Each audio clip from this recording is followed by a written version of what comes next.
Good morning. Another sunrise together. Thank you for being with me. I continue with chapter 23, The Science of Alien Races. And then there's this nice big long word, anthroposociology. Ooh, there comes a little family of pelicans in the bottom right under the small tree. Just a swimming upriver. Thank you again for being with me. I appreciate you.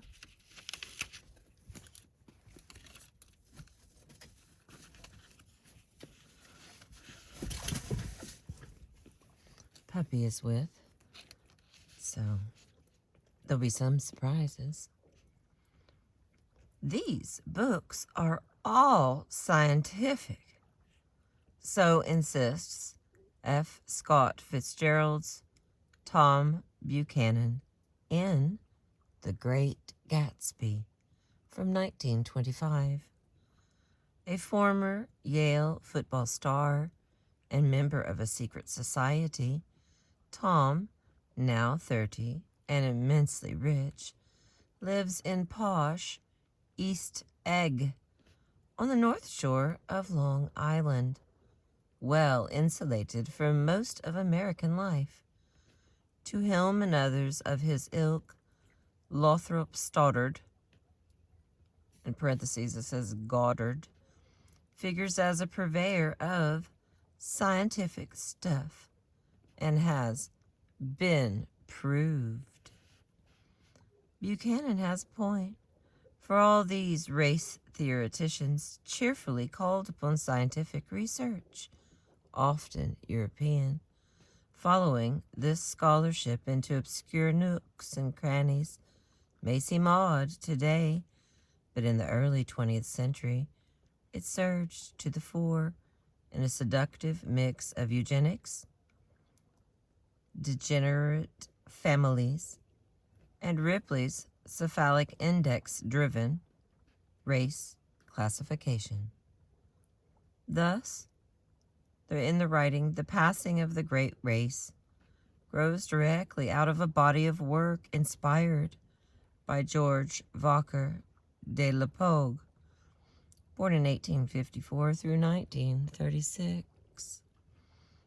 He was a French scholar mentioned earlier as an inventor of that long word, anthroposociology, who was a librarian at the University of Montpellier, Rennes Poitiers, and author of the anti-Semitic L'Aryen, Son Rôle Social from 1899.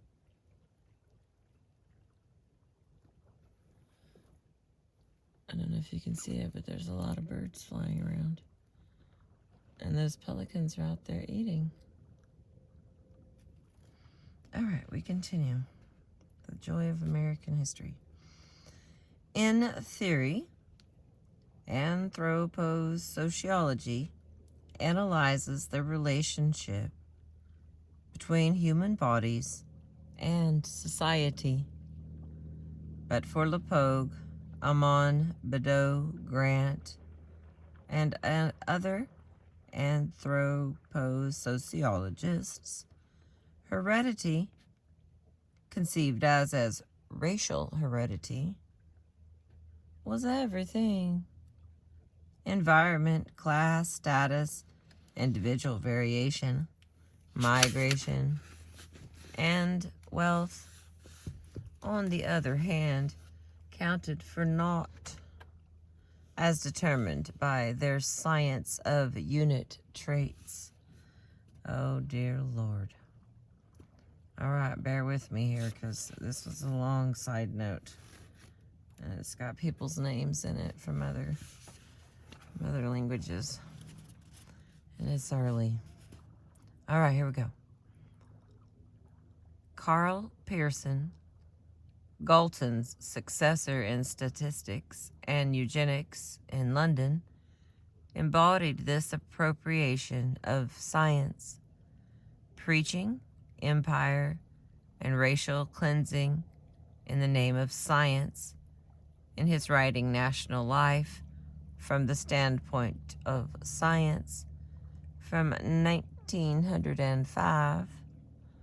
Pearson said, "My view, and I think it may be called the scientific view of a nation, is that of an organized whole, kept up to a high pitch of internal efficiency by ensuring that its numbers are substantially recruited from the better stocks and kept up to a high pitch of external efficiency by contest, chiefly by way of war with inferior races." That was an end scene. Now we're back to the main reading here.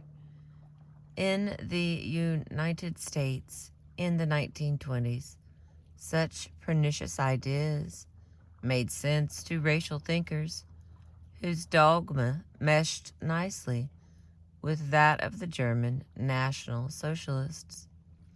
The Nazis adopted Lepoge as an iconic philosopher, styling him as a count or a marquis, whether or not his family in Poitiers was actually aristocratic.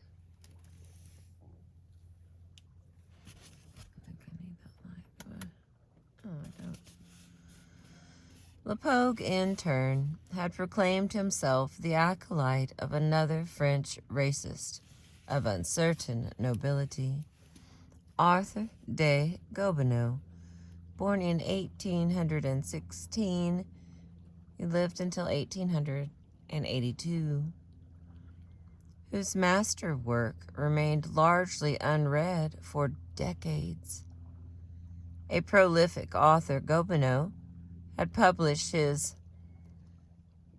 essay on the inequality of the human races in 2 volumes in 1853 and 54, to near complete silence. Only like-minded racists savored the book. Another pessimistic racist, Gobineau interpreted history as the rise and fall of the blonde, blue-eyed Aryan race.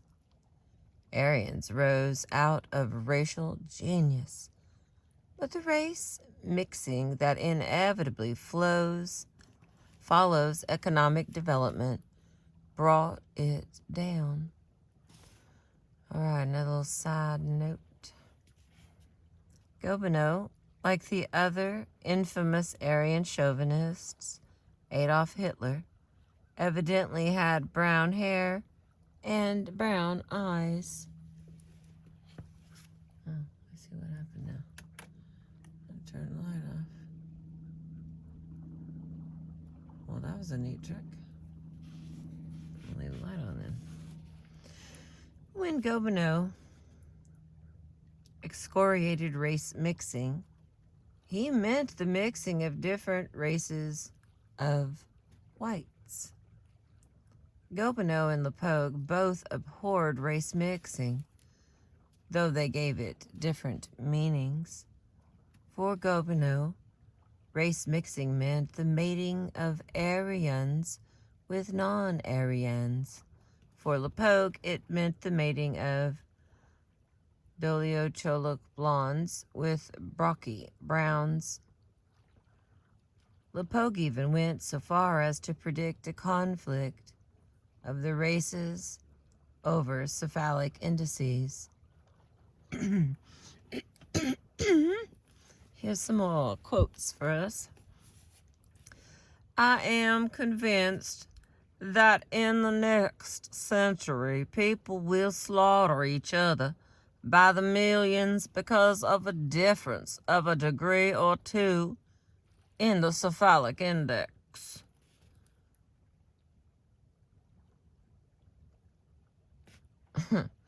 Today, these head-shaped theories seem bizarre, confusing, and muddled, but it was all perfectly rational to them. For Lepogue, like Gobineau, observed race mixing in modern France and despaired. Their theories enjoyed increasing credibility.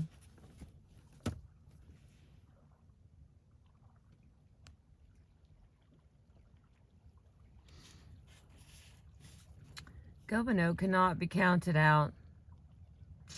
I just added a word in. Hang on, let's go backwards. Gobineau cannot be counted as a classic anti-Semite, for he admired Jews as he appreciated blacks in a stereotypical fashion. As a racist thinker, Gobineau could have been a great deal meaner. As we have seen, applause came to Gobineau from Mobile, Alabama in the 1850s, when Josiah C. Nott sponsored an edited translation under the title, The Moral and Intellectual Diversity of Races. When Lepogue flattered himself to be the first prophet of the Nordic race from after Gobineau, he was ignoring the mid-19th century American racist translation. Lepogue's ignorance is understandable, for the Nott translation, like the original, went largely unnoticed at the time.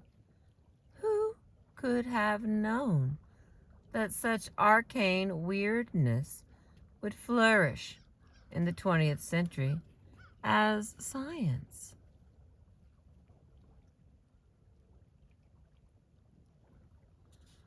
Gobineau's great breakthrough in the English-speaking world came long after his death, when a Dr. Oscar Levy, whose motives remain obscure, sponsored a new and more faithful translation, published in London and the United States.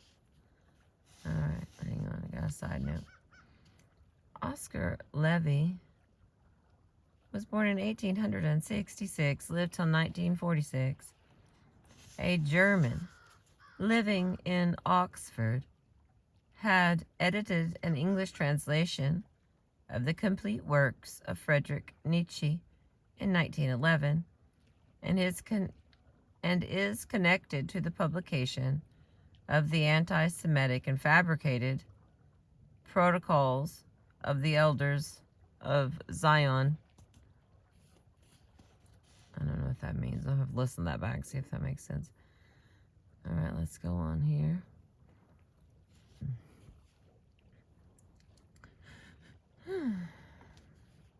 It was this 1915 translation that brought Gobineau to the attention of racists in the United States and made Aryan a favorite racist term. Like Gobineau, Lepogue believed that two antagonistic races lived in France: long-headed Nordic Aryan aristocrats and round-headed Alpine peasants. Such racist theory swirled throughout the West, with oceans no barrier.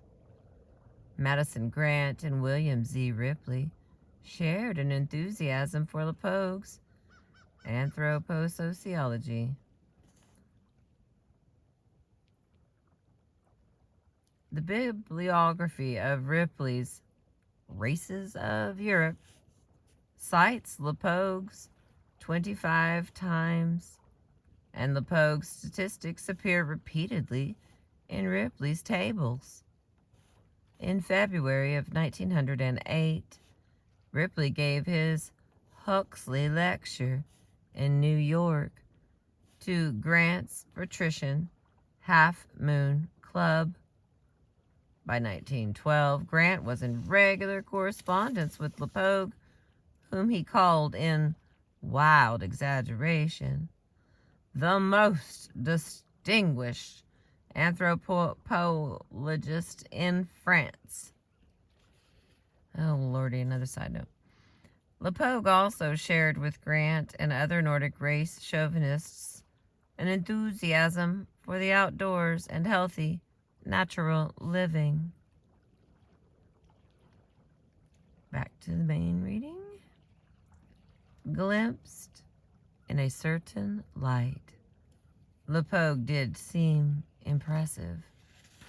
He had published 87 articles collected in 3 books in the early 1890s. His work appeared in the respected journal Revue d'Anthropologie, edited by Paul Topinard, who had inherited the considerable intellectual prestige of Paul Broca's French School of Anthropology. I hear turkeys. I don't know if you heard them. That's not the turkey. And there's more birds flying along the edge of the water. I hope you can see them.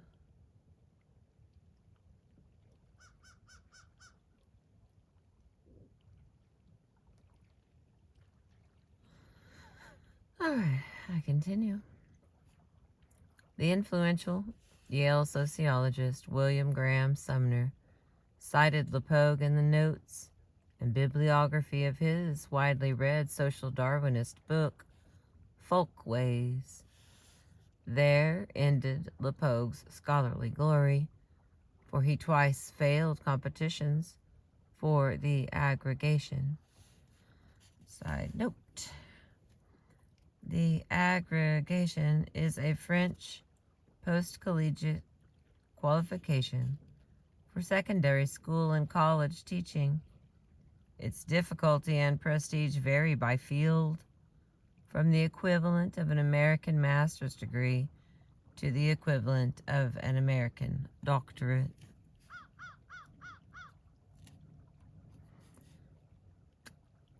And he was not able to secure a professorship. By the mid-1890s, Lepogue was limited to publication in obscure provincial journals. His best-known book, La Arienne, sold only 430 of the 1,000 copies that was printed and was never translated into English. Germanophilic anthroposociology and lack of judgment cost him dearly at home. By the turn of the 20th century, Lepogue was totally marginalized in France. His racist screed, L'Arienne, appeared during the uproar over the Dreyfus affair, and his strident anti-Semitism alienated him from the French school.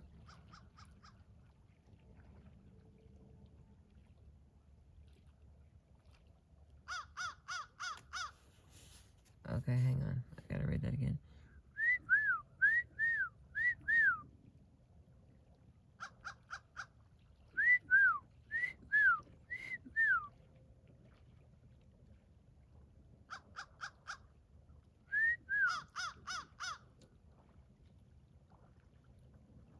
It's just me, buddies.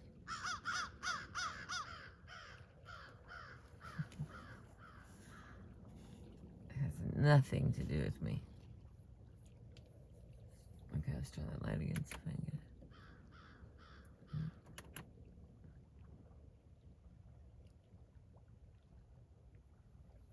it. Alright. There's a lot of activity this morning.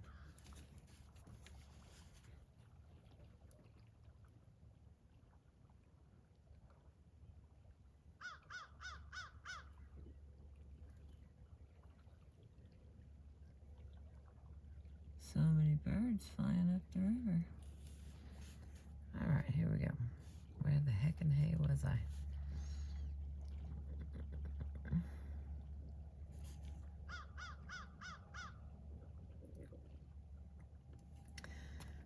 start back here because I don't know where the heck I was. By the turn of the 20th century, Lepogue was totally marginalized in France. His racist screed, L'Aryen, appeared during the uproar over the Dreyfus Affair, and his strident anti-Semitism alienated him from the French social science mainstream of Emile Durkheim. Henceforth, Lepogue influenced only American hereditarians in the 1920s and Nazi Germans in the 1930s. Eugenicists around Grant invited Lepogue to join their Galton Society in 1920 and to present a paper at the highly publicized Second Eugenics Conference at the American Museum of Natural History in 1921. Even Margaret Sanger, the much admired feminist advocate, even Margaret Sanger, the much admired feminist advocate of birth control, extended a hand by inviting Lepogue to participate in the 6th International Birth Control Conference in New York in 1925. Lepogue, in turn, arranged the French publication of Grant's Passing of the Great Race, La Déclin de la Grande Race, published in 1926 and featuring a long introduction of Lepogue, flopped. Of the 2,000 copies printed, a mere 1,000 were sold. Only in Nazi Germany did Lepogue remain an intellectual hero. German schools used selections of his and Gobineau's work as readings in the French language. L'Aryen came out in a German edition as late as 1939.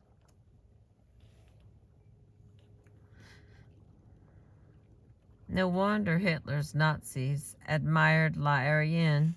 It contained, as a summation, a long section on the Jew as the Aryans' primary competitor for world domination.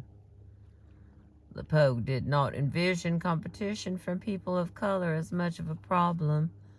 Perhaps in the distant future, the Japanese and the Negroes of the United States and the Caribbean might constitute a danger, but not very soon. These 17 pages on the Jewish menace repeat every anti-Semitic canard. Jews are smart and have bamboozled the ignorant, brown masses with tales of democracy. Jews have chased out the Nordics. Jews are specialized for parasitism and incapable of productive work. Jews lack military spirit, etc., etc., etc. Page after page of Lepogue's calumny ends with the defeat of Jewish domination, for he maintains Jews have no gift for politics. In any event, increasing numbers are converting to Christianity. Ultimately, for Lepogue as for Grant, brachiocephalic alpines pose the biggest problem because they multiply rapidly, covering the earth with their docile and mediocre posterity. In the United States, a toxic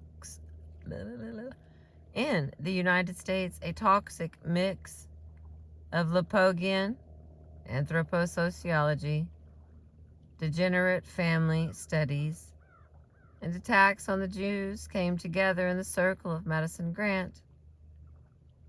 Grant pretended that his science would stand the test of time, but in practice, the passing of the Great Race had to be revised in successive editions to adjust to the facts of the First World War. In 1918, the 1918 edition toned down the original's admiration of Teutons and corrected Grant's confusion over which numbers in the cephalic index are brachiocephalic and which are dolichocephalic.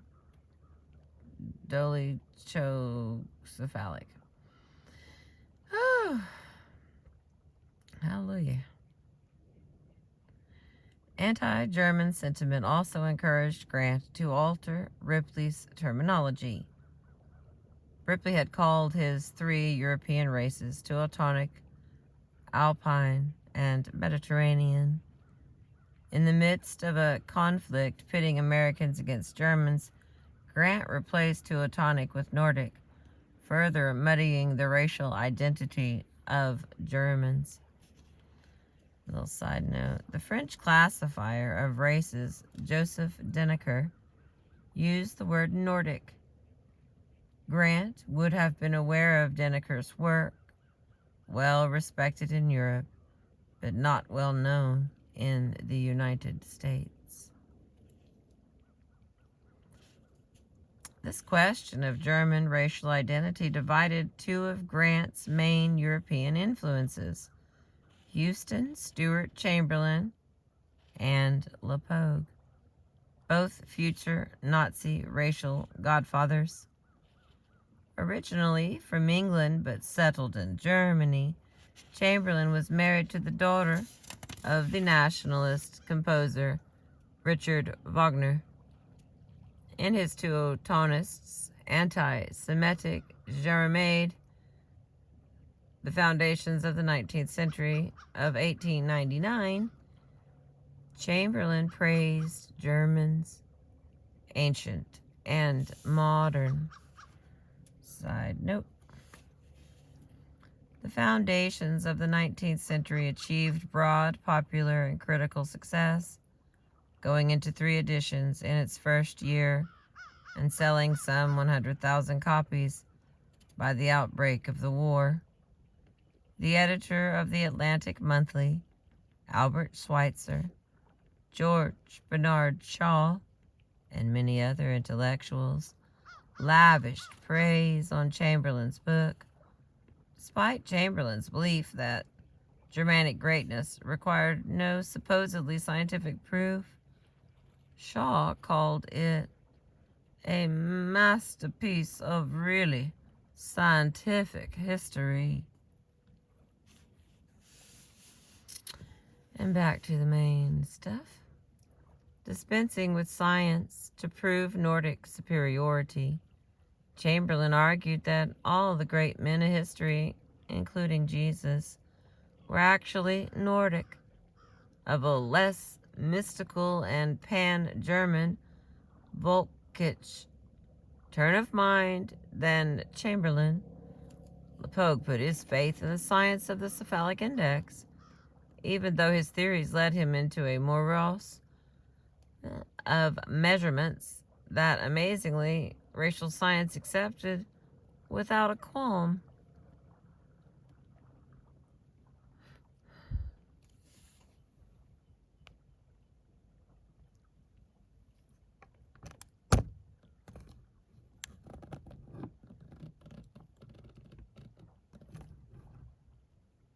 There comes the sun. All right. I should be able to find that word, right? There we go. It's a pretty long chapter. I don't know how this is going to go. Sure feels like longer than 30 minutes. All right. Whereas Chamberlain adored all Germans, LePogue prized the dolichocephalic blonde Nordic he called Homo Europaeus, who was hardly the same as modern Germans. LePogue classified 70% of northern Germans as dolichocephalic and only 20% as pure Homo Europeans. In southern Germany, he counted 20% as dolichocephalic, and only 3% as pure Homo europaeus. The rest were hopelessly brachiocephalic alpines. Only a few Dolicho blondes still existed in France, he lamented. While, thank heaven, Americans were as Nordic as Northern Germans.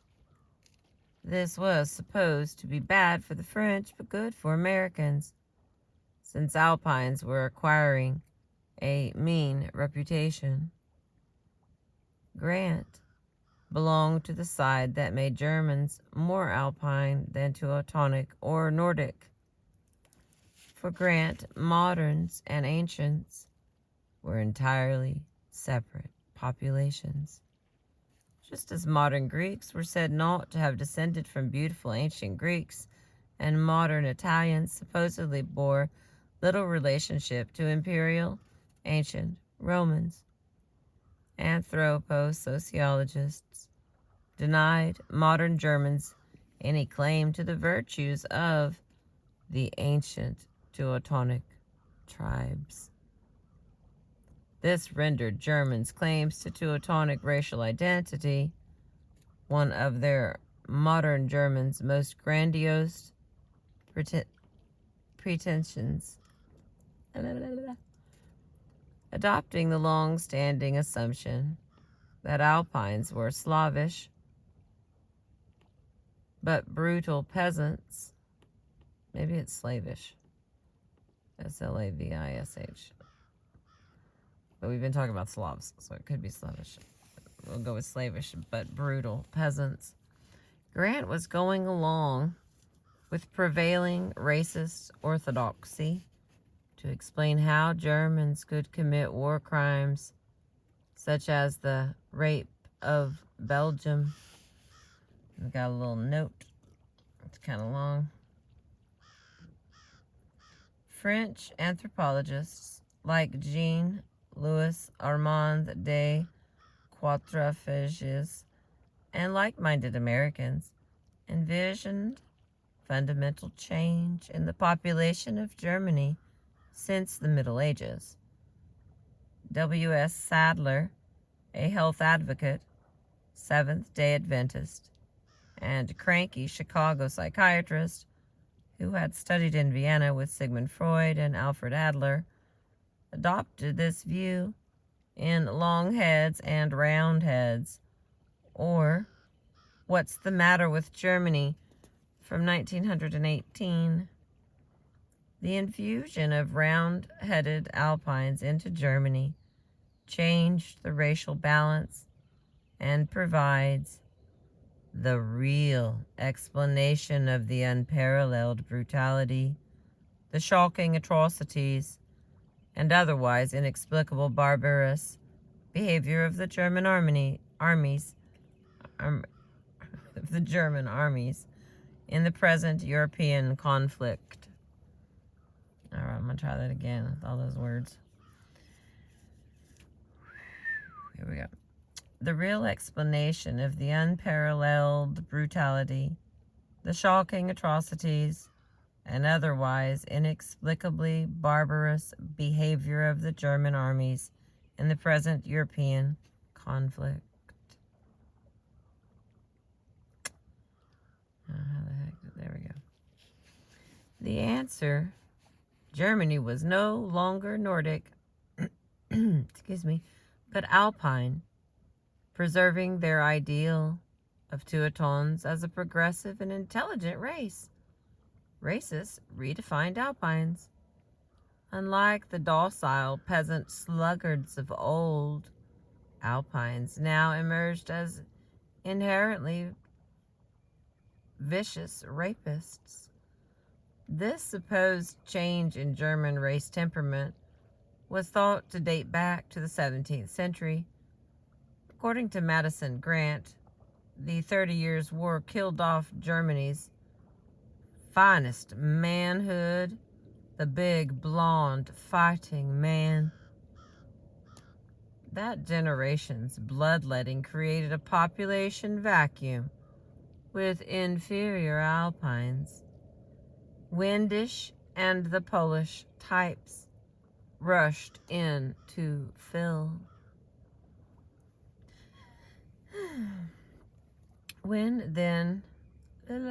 What then were racial theorists to say about German Americans, who were fast gaining American old stock identity? Between 1900 and 1920, Germans never exceeded 4% of immigrants to the United States, and their political profile remained low. When German Americans did not rally to Germany's side in 1914, and the United States entered the war against Germany in 1917, German American newspapers and associations proclaimed their pro-American, anti-German loyalty. Even so, during a late 1917, early 1918 bout of anti-German sentiment, German Americans endured a good deal of harassment. Localities and states banned use of the German language. Local vigilante groups burned German books, and a German immigrant was lynched in Illinois in 1918. In response to these attacks, many German American newspapers shut down, and churches began to conduct services exclusively in English. By the war's end, German American institutions had fallen drastically in number and importance, furthering assimilation. Germans, whether in Germany or in the United States, did not hold the attention of patrician American racists who preferred their own version of class analysis.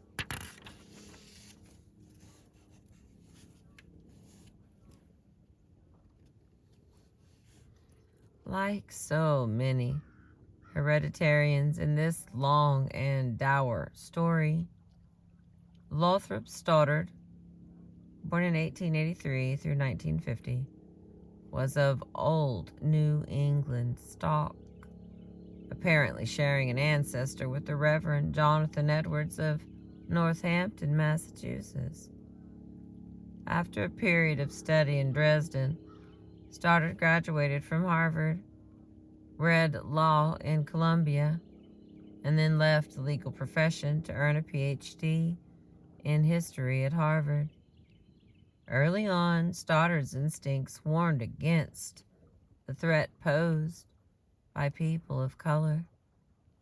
Halton Mifflin published his PhD dissertation in 1914 as The French Revolution in San Domingo, a work that obsessively chronicles the birth of independent black and brown Haiti by dint of a massacre of all but a score of its whites. Stoddard became Madison Grant's protege in eugenics, and in turn, Grant wrote the introduction to Stoddard's first widely read book, The Rising Tide of Color Against White World Supremacy, from 1920. At that point, the two focused their demographic anxieties somewhat differently. Grant worried far more about inferior European races, while Stoddard warned of a yellow peril. Next came Stoddard's frenzied contribution to white race theory, really an attack on the working class. The Revolt Against Civilization, The Menace of the Underman, in 1922.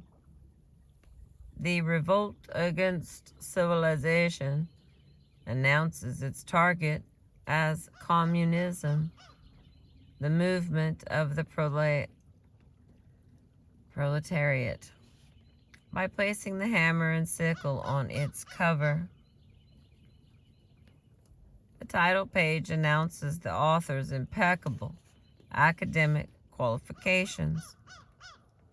Lothar Stoddard, A.M., Ph.D. Harvard, but opened the book and hordes of vicious, stupid, fast-breeding, alpine breaky browns pour out of Stoddard's mishmash of degenerate families, Jews, Bolshevism, intelligence test, hereditarianism.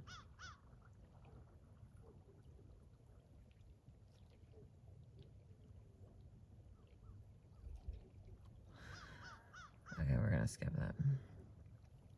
Stoddard brings class into the picture category on a par with his idea of race. On the authority of Goddard, Yerkes, and the Army IQ tests, Stoddard declares intelligence to be predetermined by heredity and race. Intelligence also accompanies class standing. The higher the class, the higher the intelligence. Of course, in Stoddard's arrangement, the classification of Americans excludes Italians and colored, two catch-all categories, 1 IQ point apart. Stoddard agrees with Grant that the anthroposociologist on the fundamentally determining role of heredity, quote, racial impoverishment, according to Stoddard, is irreparable. His remedy, eugenic race cleansing, mentioned 8 times in 5 pages, race purification, and race perfecting through sterilization of the quoted underman. Nothing, if not a vivid writer, Stoddard paints a cinematic word picture of the feeble-minded, the Juke, Kalakak, Polish, Russian, Jewish, French, Canadian, mongrelized, alpine underman. The underman is in instinctive and natural revolt against civilization. The potential for revolt is permanent, but in normal conditions, society restrains the underman. Still, he remains, he multiplies, he bides his time. In chaotic times, such as the post-war present, the underman breaks out, wreaking havoc on civilization, as the Russian Revolution proved. The philosophy of the underman is today called Bolshevism, says Stoddard, and Bolshevism is a product of the Jewish mind. Among white race chauvinists, the belief that Jews manipulate the ignorant working masses, whether alpine, underman, or colored, has proved extremely durable. Little side note. The Turner Diaries from 1978, the wildly popular dystopian white nationalist novel by William Luther Pierce, leader of the National Alliance, is set in a ruined world in which Jews have incited blacks into fiery rebellion. Okay, hang on just a second. I've got to wet this whistle. I might be able to finish this. It may even be in under an hour. I want you to know, it feels like a lot longer.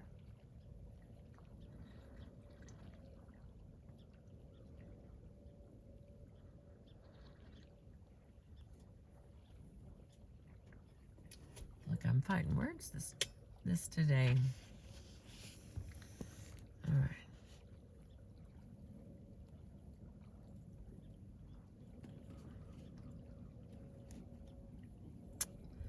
For Stoddard, the underman is stupid. Americans as a whole might have a mental age of less than 14, as Yerkes Army IQ test supposedly revealed, but he makes recent immigrants dumber still. Stoddard's tables rank immigrants from all parts of Europe to demonstrate their relative capacity. His table showing percentage of superiority puts the English at the top and the Poles at the bottom.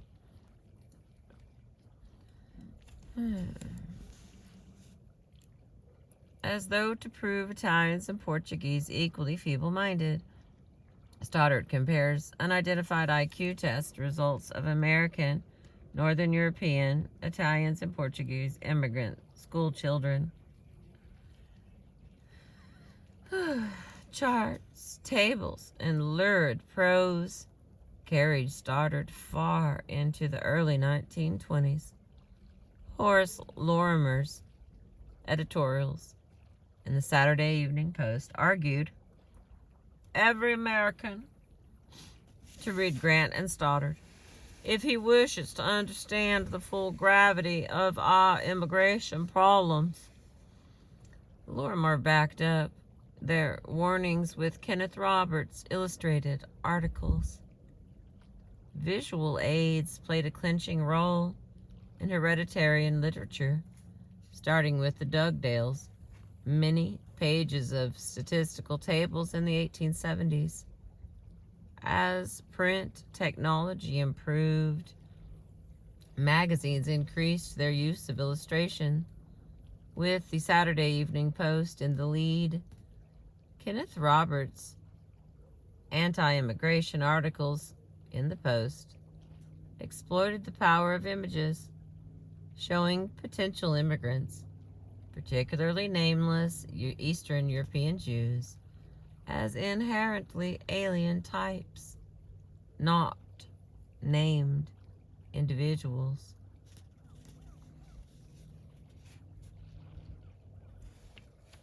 To illustrate a contrast, hereditarians of self-proclaimed Nordic descent proffered their own images.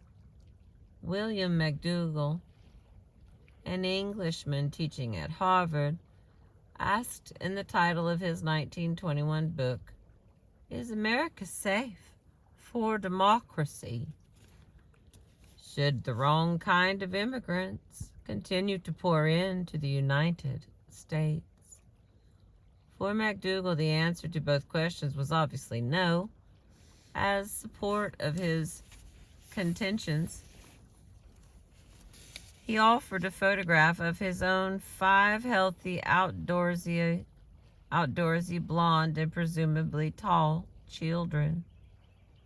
There's a picture of that. They pose in profile, the better to show off the length of their heads. Clearly, McDougall was doing his part to counter race suicide. Okay, we're gonna look at this because what?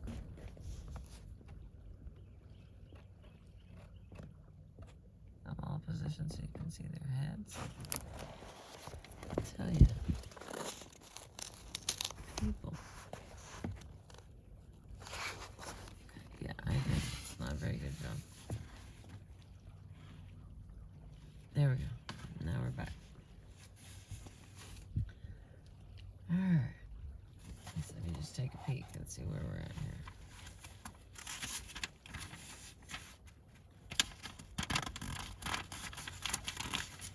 Alright, I have 1, 2, 3, 4, 5. 5 pages to read you in 10 minutes. Let's see if we can do it.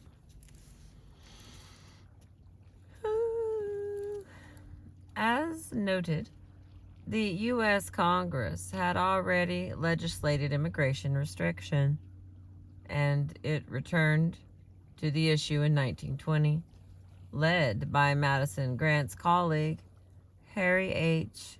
Laughlin, head of the Eugenics Record Office's research program, who served Congress as an official, expert eugenics agent. Facing the prospect of renewed immigration and following continual lobbying by Laughlin, Kenneth Roberts, and other race-minded restrictionists, Congress acted. The Emergency Immigration Act of 1921 limited each country's quota of immigrants to 3% of that country's population in the United States in 1910. But with anti-immigration sentiment running high, temporary measures seemed inadequate to address a permanent threat. Congress began holding hearings on further restricting immigration. The only counter-testimony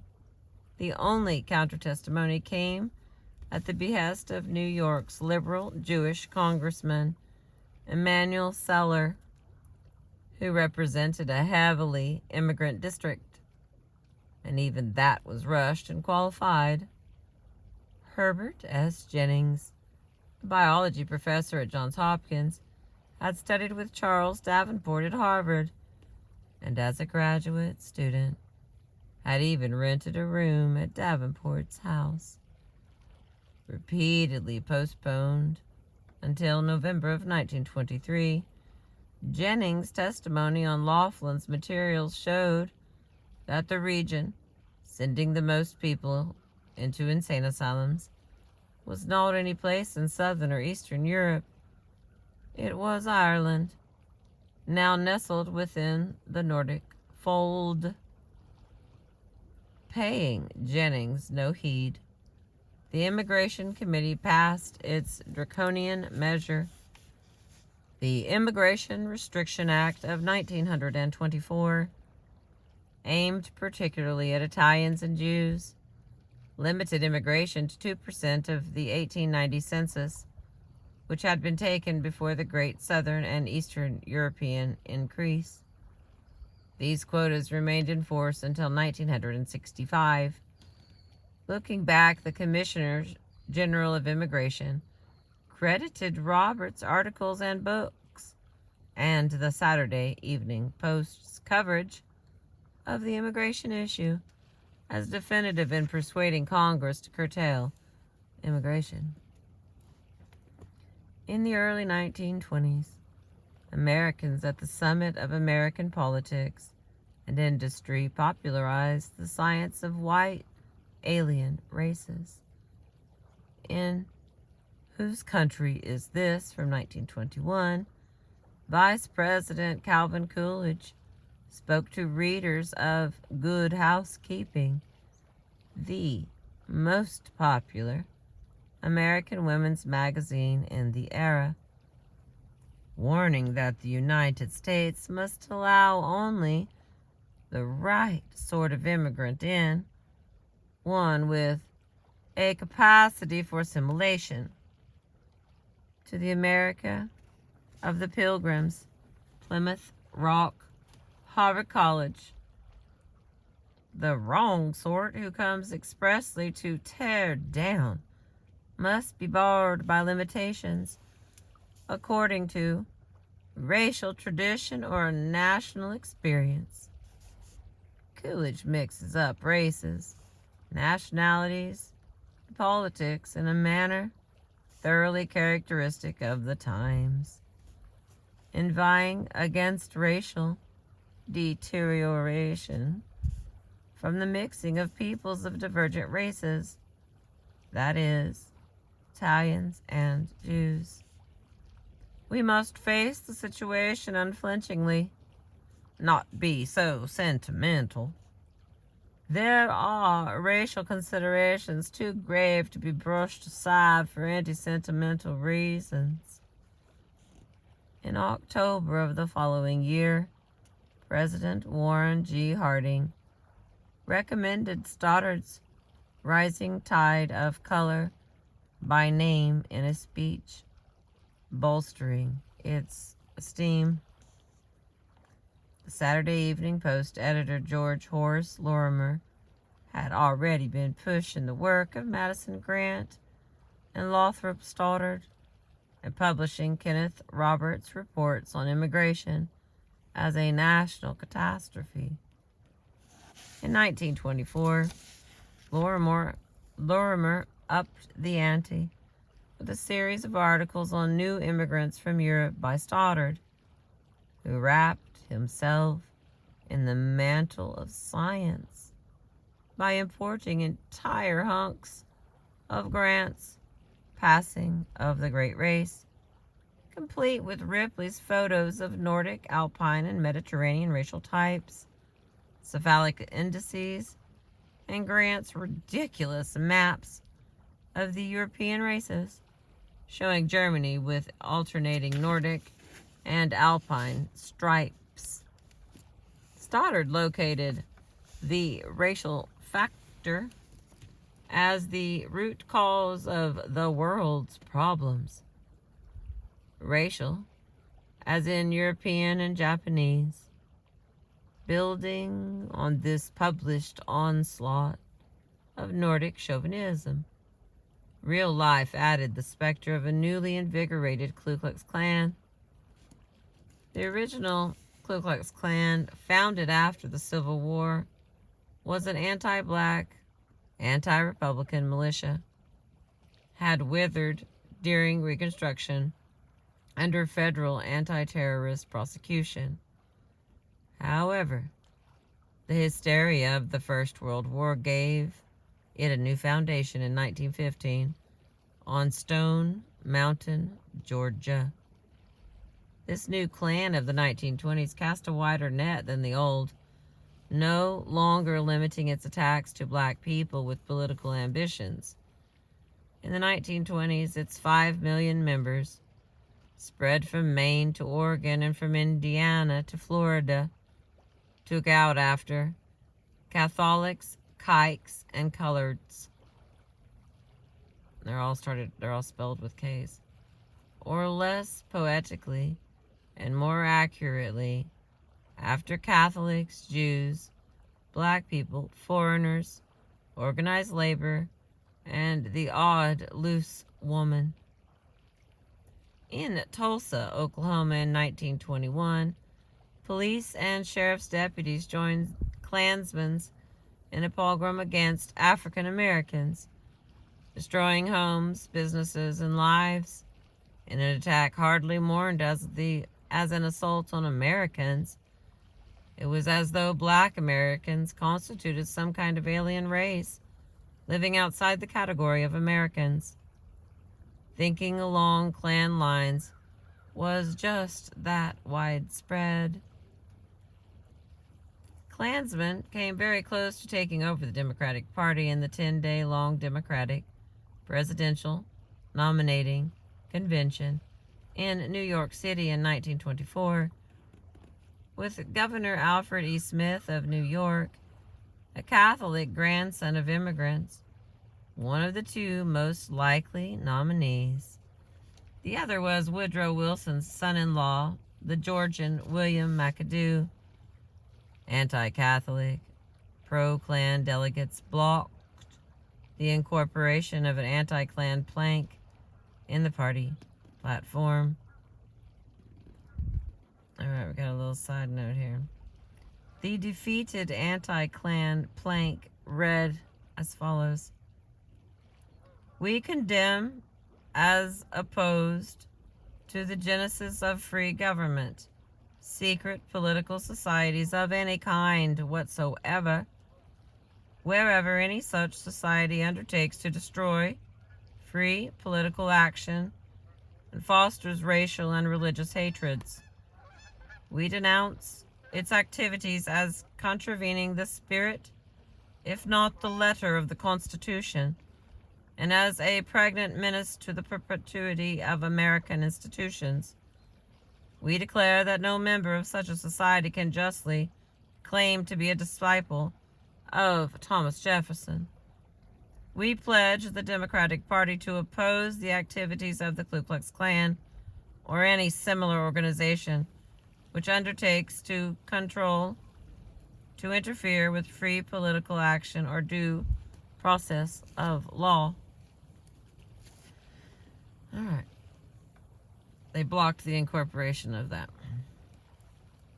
McAdoo forces fought the anti-Klan plank with the support of William Jennings Bryan, 3 times Democratic presidential candidate.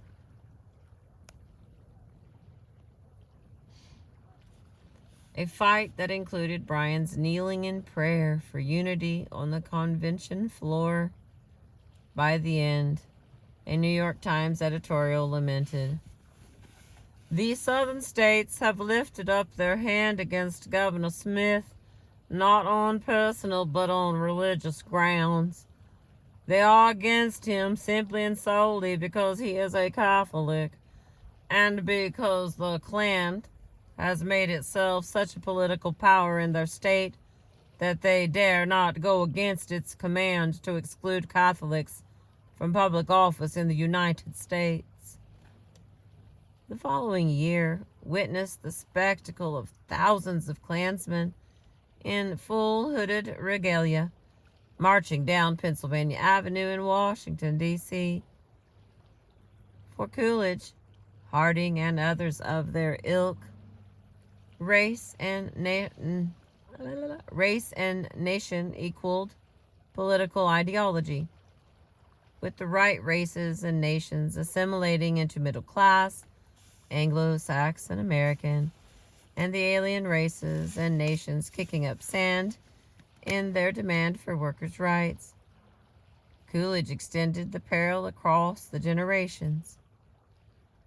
The unassimilated alien child menaces our children, just as surely as the alien industrial worker menaces our industry. From father to son and mother to daughter, alien races remained alien. Okay, a page and a half is what we have left of this chapter. I know it was long, but we did it. Can't wait till I can hear it back so I can catch a lot of these words. The early 1920s also witnessed the most brazen anti-Semitic publications, coming not from some weird fringe, but from Henry Ford, the heroic symbol of American industry and an admirer of Ralph Waldo Emerson's English traits. Ford embodied 20th century American technological progress as the Flivver King, Flivver, who was mass-producing Model T automobiles for the great American middle class. By the end of 1913, his Dearborn, Michigan assembly line had produced 500,000 cars. A self-proclaimed pacifist, Ford had attempted to end the war by sponsoring a hastily organized peace ship to Europe in 1915. By then, he had also embraced a notion gaining credence in Europe, the belief that the Jew had caused the war. That conviction moved Ford to create a means of publicizing this idea in the form of a newspaper that came in every new Model T automobile. Ford's Dearborn Independent played a new role in American culture by spewing anti-Semitism and putting notoriously false documents into international circulation. In an era of mounting race talk, Henry Ford domesticated European anti-Semitisms, the international Jew, in a manner worthy of George Vauquer-Lepaug's Anthroposociology, even adding an English Philip. The ghostwriter of Mr. Ford's own page, one W. J. Cameron, pervade the beliefs of an obscure but persistent current in English and American religion, Anglo-Israelitism. According to this sect, Anglo-Saxons were the real descendants of the 10 lost tribes of Israel. and England and the United States were the real Holy Land.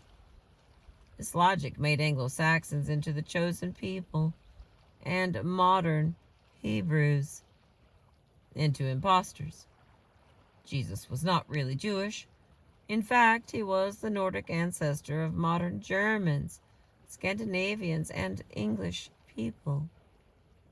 Ford's own obsessions imagined the Jews less as impostors than as the international financiers he believed to be building up the labor unions he hated in order to reduce competition and raise prices. That this made no sense whatever did not give him any pause. The Dearborn Independent ran its first series of anti-Semitic articles in 1920 and 1921. These pieces, collected in 4 volumes as The International Jew, The World's Foremost Problem from 1920 to 22, circulated internationally and, with German support, were translated into 16 languages. The Dearborn Independent created additional mischief by publishing the fraudulent protocols of the Learned Elders of Zion, originally published in Russia in 1917. This document was purported to be the minutes of a secret 1897 meeting of Jewish leaders planning to take over the world. The Dearborn Independent also gave an American twist to the European anthroposociological theory that the Jews had incited dumb Alpines into committing atrocities during the war. For Ford, the Jews were committing yet another crime by duping Southern black people into migrating out of the South into his territory in the North. This new twist to the politics of race would soon bear fruit in the shape of changing definitions of race. For the time being, though, the racial problem still meant immigrants from Southern and Eastern Europe that were white people. Alright, that is the end. We have 4 chapters left of this 28-chapter book that we're reading here. Me and the dog in the car versus the mouse in my pocket. Alright, I'm going to pop this up here so you can run out and get it if you want. That's what I've been reading to you. And if I get a chance, I'll get you another chapter or so in. I'm always trying to get these books finished and get more and more excited the closer it gets toward the end and what I'll start next. Thank you for being with me. I appreciate you.